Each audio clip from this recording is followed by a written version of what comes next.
Good morning, friend. Another lovely morning with beautiful flowers and the harvesting of fresh herbs from the garden for today's baking. This is the perfect day for baking. While we're enjoying the remnants of summer's bounty, we are looking forward to the crisper, cooler days of fall. Perfect moment to bake a rosemary apricot orange bread. Just a few steps from my kitchen door is this fragrant rosemary bush. It is the beginning of the kitchen herb garden I've always dreamed of having. Perhaps next year we will add basil and thyme. I'm Rachel from the blog stonecottagehome.com, where we cultivate the art of home. Later during our visit, I'll share with you ways to serve this treat, complete with a lovely breakfast table setting and the arrangement of a simple country bouquet in a vintage pitcher. Grab your apron, friend, and let's get baking.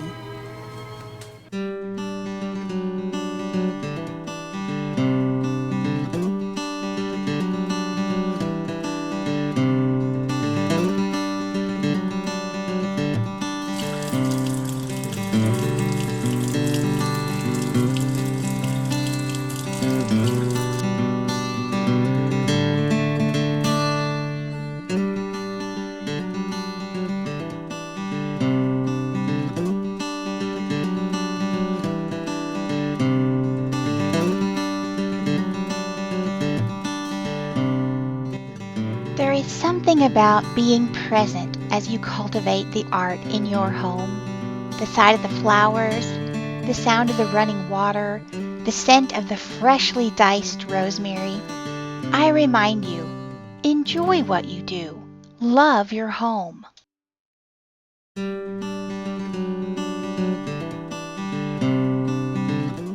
Before mixing either the dry or the wet ingredients, I do all the prep work to speed the process along. So here, I'm grating the oranges. Between the diced rosemary and grated oranges, the kitchen is filled with earthy, summery smells. Any extra rosemary left over goes onto our drying dish with parsley and basil.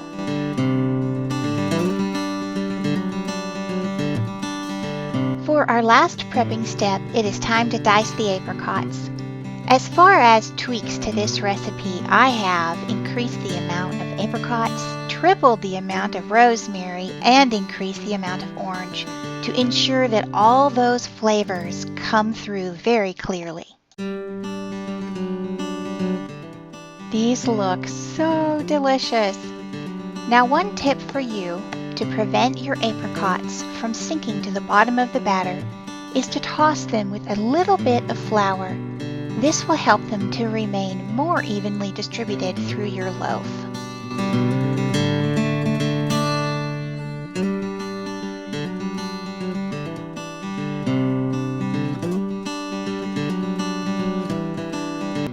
As you will see here, I begin combining the dry ingredients, and very quickly my bowl is overflowing. In the course of preparing this visit for you, I have made this recipe more than once. So here I begin with a larger mixing bowl. Another tweak to the original recipe was a reduction of sugar. The original recipe called for 2.5 cups, making this a whole lot more like apricot cake. As I mix the rest of these dry ingredients, I'll share with you more of my story. Did you know I have a blog? Here you can find the recent posts for DIY and home decor, like the bedroom remodel series, cottage gardening, sewing, quilting, and handmade items like this ragdoll. My blog is called stonecottagehome.com, and this is my invitation to you to join me on the blog as we cultivate the art of home. Now for our wet ingredients, which I add to my stand mixer. First oil, then orange juice, eggs, and milk. Someday I hope to have chickens again, and these would be our own farm fresh eggs.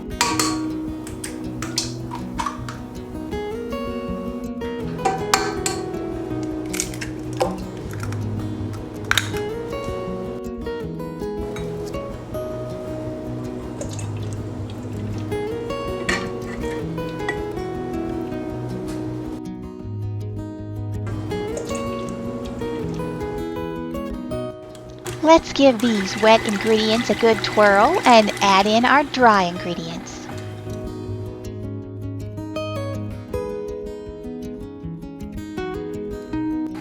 In consistency, this bread is similar to pound cake, not quite as dense, but be gentle with your mixing. As I mentioned, I wanted the orange flavor to come through clearly, so here I'm adding a generous amount to the batter. I did reserve some for sprinkling on top once it's poured into the pan.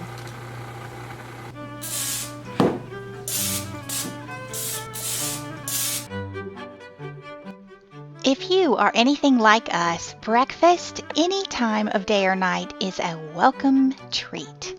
We will actually be having breakfast for dinner. A simple garnish of orange zest makes this loaf that much more appealing.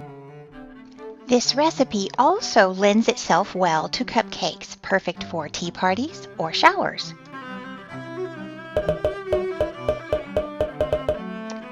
While these are baking, I'm going to whip up a spinach feta quiche.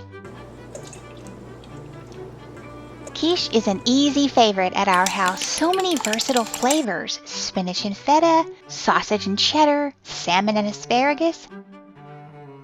Quiche is a wonderful option for a busy weekend or overnight company, as you can bake the pie crust ahead and pre-mix the filling, keeping it refrigerated until you're ready to bake.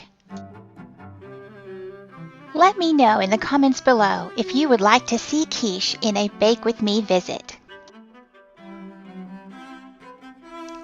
I've been waiting all afternoon for this. Now it is time to arrange our simple country bouquet in a vintage pitcher.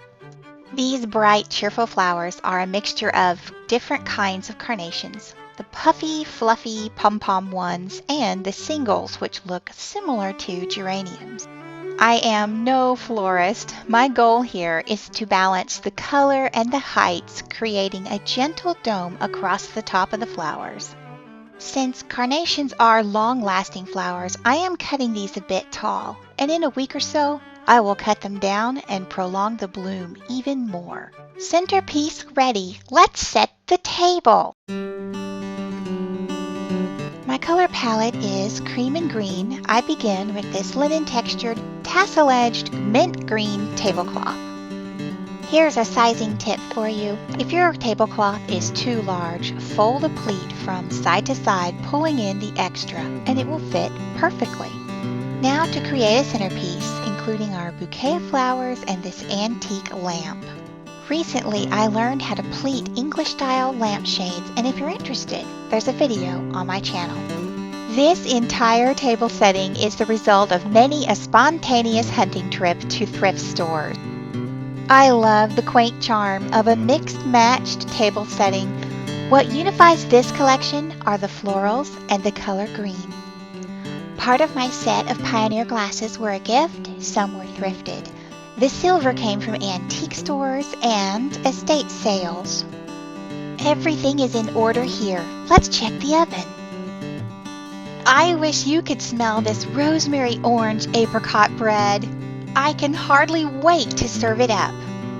Now, friend, if you would like to bake this Rosemary Orange Apricot bread for your family, I have created a free printable recipe for you. Simply check the description box below for a link to my blog. Once you're there, fill out the subscription form and the free recipe will be delivered to your inbox.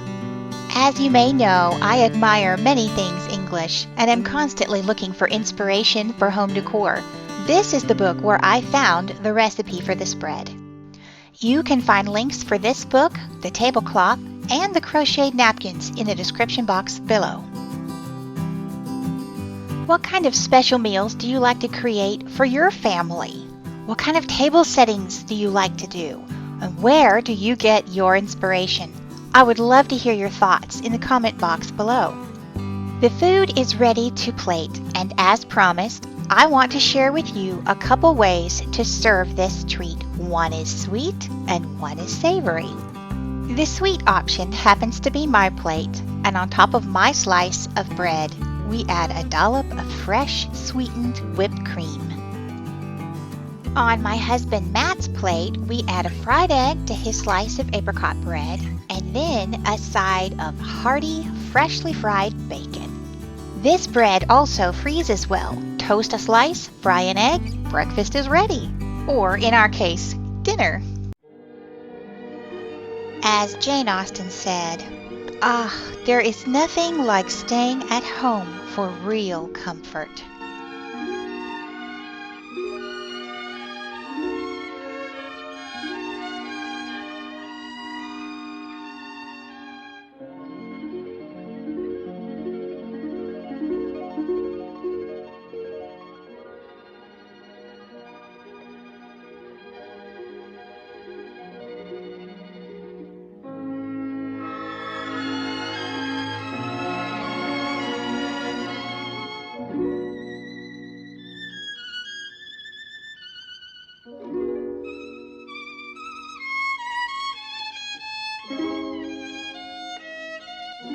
No matter where you are in the world, you are at home when tea is served. Earlene Gray.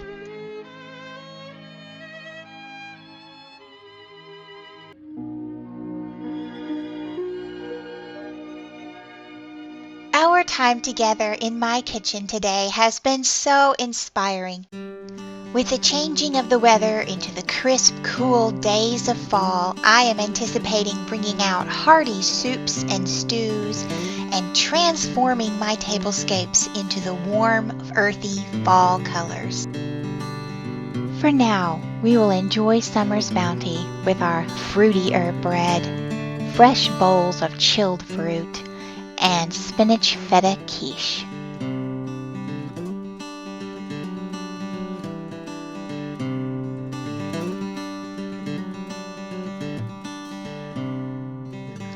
What kind of recipes and table settings are inspiring you as the seasons change? What are you looking forward to in cultivating the art of your home?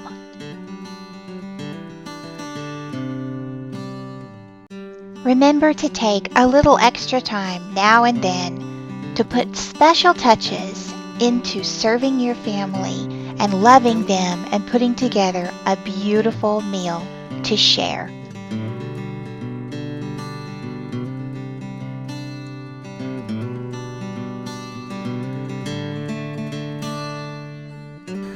What a satisfying day! With a little extra effort and time, we transformed an ordinary dinner into a celebration of the time we have together with our families. These extra touches are just the thing that renew our joy in cultivating the art of home for our families. Thank you for joining me in my kitchen today. Next time we'll resume our budget bedroom remodel with furnishings and some hands-on DIY. If you enjoyed your visit today, subscribe and join the Stone Cottage Home family. And if you found your visit to be helpful and inspiring, please leave a thumbs up so I know to plan more visits for you like this one. Until next time, take care.